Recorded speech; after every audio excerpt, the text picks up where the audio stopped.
شازیہ سارا اور زارا کے ساتھ کراچی نکل پڑتی ہے کیونکہ آج اسے اس کے سارے سوالوں کا جواب ملے گا کہ آخر انہوں نے سارا کو ان سے کیوں چھپا کر رکھا اور آخر شازیہ نے اسے یہ کیوں کہا تھا کہ مظہر کے سر پر غصہ سوار ہے اس لیے وہ وہاں سے بھاگ جائے۔ اگر اسے معلوم ہو گیا کہ اس کی بیٹی پیدا ہوئی ہے تو وہ اسے جان سے مار دے گا۔ شازیہ اس حد تک گھٹیا حرکت کیسے کر سکتی ہے؟ ان سارے سوالوں کے جواب شازیہ جاننے جا رہی ہے صرف اور صرف فرحت سے، لیکن ان سے پہلے دکھایا جاتا ہے کہ عادل جب وہ اپنی امی سے بات کرتا ہے تو وہ اپنی امی سے کہتا ہے کہ کیا آپ کو یاد ہے کہ برسوں پہلے آپ نے کچھ ایسا کام کیا ہو جس کی وجہ سے کئی زندگیاں داؤ پر لگ گئی ہوں، یعنی بہت سے رشتوں کو اس سے نقصان ہوا ہو۔ یہ سن کر تو فرحت چونک جاتی ہے کہ عادل کیسی باتیں کر رہا ہے، کہیں عادل کو معلوم تو نہیں ہو گیا کہ میں نے شازیہ کی بیٹیوں کو سب سے چھپا کر رکھا تھا اور میں نے ہی یہ حقیقت ان سے چھپائی تھی کہ شازیہ کی 2 نہیں بلکہ 1 بیٹی ہوئی ہے۔ یہ سن کر تو فرحت کافی زیادہ دنگ رہ جاتی ہے کہ آخر میرا بیٹا مجھ سے ایسے سوال کیوں کر رہا ہے، لیکن اب فرحت تیار رہے ان سارے سوالوں کے جواب دینے کے لیے کیونکہ فرحت اب وہ کسی سے بچ نہیں سکتی۔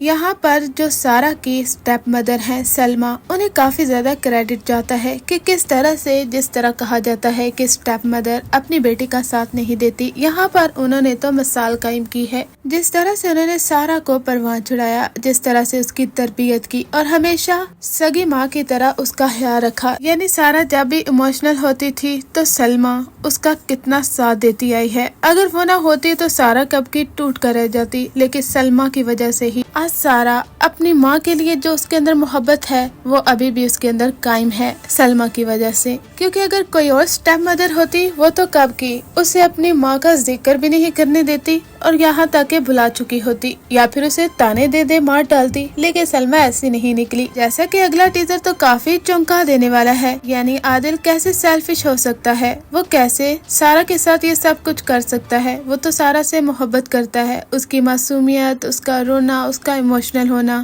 اس کی چھوٹی چھوٹی باتیں، ہر چیز تو عادل کو کافی زیادہ امپریس کرتی تھی۔ پھر اسے کیا ہو گیا ہے کہ وہ زارا کی طرف کھینچا چلا جا رہا ہے اور یہاں تک کہ سارا سے محبت کا اظہار بھی کر دیتا ہے۔ یہاں پر اگر کسی کو لائل دکھایا گیا ہے تو وہ سرمد ہے، جس نے اپنی محبت کو ثابت کیا ہے اور اب بھی وہ زارا کو ہی پسند کرتا ہے۔ سارا کے ساتھ اتنا ٹائم سپینڈ کرنے کے بعد بھی اس نے کبھی بھی یہ نہیں سوچا کہ وہ سارا کو لائک کرنے لگا ہے یا وہ اس کے ساتھ شادی کر لے گا، بلکہ سرمد کافی اچھا لڑکا ہے اور اسی وجہ سے ہی تو اس کا دل کافی زیادہ دکھتا ہے جب بھی وہ عادل اور زارا کو اکٹھے دیکھتا ہے، کیونکہ زارا تو صرف اور صرف سرمد کی ہے۔ آپ لوگوں کو کیا لگتا ہے کہ کیا عادل واقعی میں زارا کو پسند کرنے لگا ہے یا پھر یہ صرف اور صرف زارا کی چال ہے سرمد کو چڑھانے کے لیے؟ یعنی وہ اس طرح کی حرکت تو کرتی ہی رہتی ہے۔